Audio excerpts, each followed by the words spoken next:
think about that question, who am I? And start figuring Mhm. out, why am I here? Because clearly you're here for a purpose and a reason. And it's not just to go and sit on someone else's job and make their dreams come true, become true. But what about yours? Like, for example, I worked an 8-hour shift today and I felt a headache, but why should I give more to someone else than I give to myself?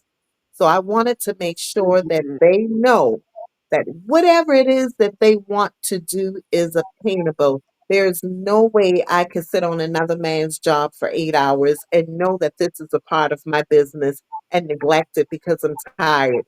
That's not balanced enough for me. You sound like our producer. Show up for yourself. And if you don't show up for yourself, then who gonna Exactly. show up for you? So let's talk about the illustrations real quick because we have Hmm. about 5 to 10 more minutes. Can you tell us Okay. a little bit about your illustrations? Well, I went through this company called, some would say Fiverr, I call it Fiverr. Oh, So I okay. Yes, so I went through that company and I basically just told him what I wanted. I wanted to be soft, very colorful. I just wanted something really nice that the kids could relate to,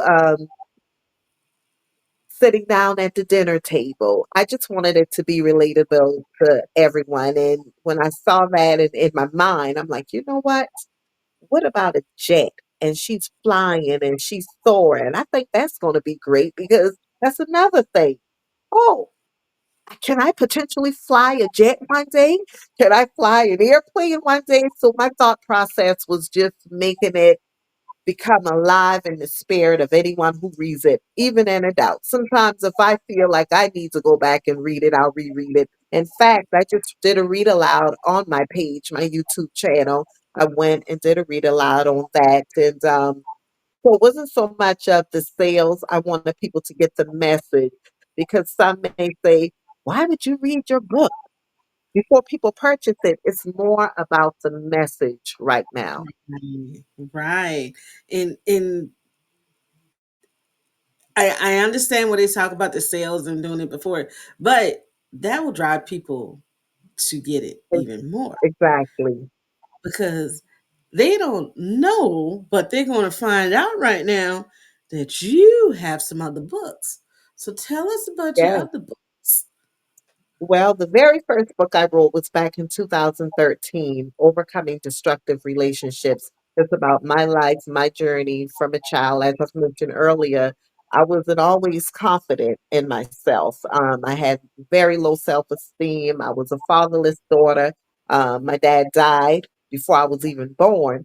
So that first book really talks a lot about who I am at that point as a child. The very first chapter is actually, parents, let's face it, children have problems too, because a lot of time we just Mm, think, oh, we could give them a tablet or we could have them watch cartoon, but we have no clue of what that child is going through internally. So that was the first book.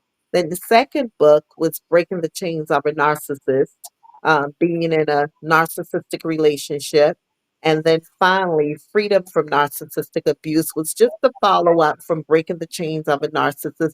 I want to just say quick book where people could go and look like, okay, what does that mean? What does gaslighting mean? What does love bombing mean? What should I look for in a narcissist? So that's the type of book that third one is. yes, I had that book there. Whew, that book got me.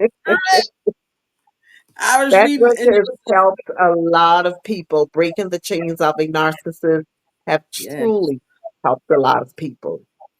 yes, y'all. That book helped me. Okay, I was reading that book. Ooh, ooh, I didn't know. Ooh. But So the key is it was real life story. It wasn't something yeah. that I conjured and I researched. It was something that I literally went through. And then as I began writing, okay, now it's time for me to do some research and start asking questions. My sister has her PhD in psychology, so of course she was able to shed some light on everything that I was experiencing. I'm like, okay, Lord, I'm on the right track with this one. You surely was. So before we close out tonight, what would you like to say to your old readers, your new readers, and the future readers? What would you like to say to everyone? My old readers, continue doing what the book tells you to do so that you can continue to keep that mind at peace. I believe in healthy mind, joyful life. My peace means everything to me. So if you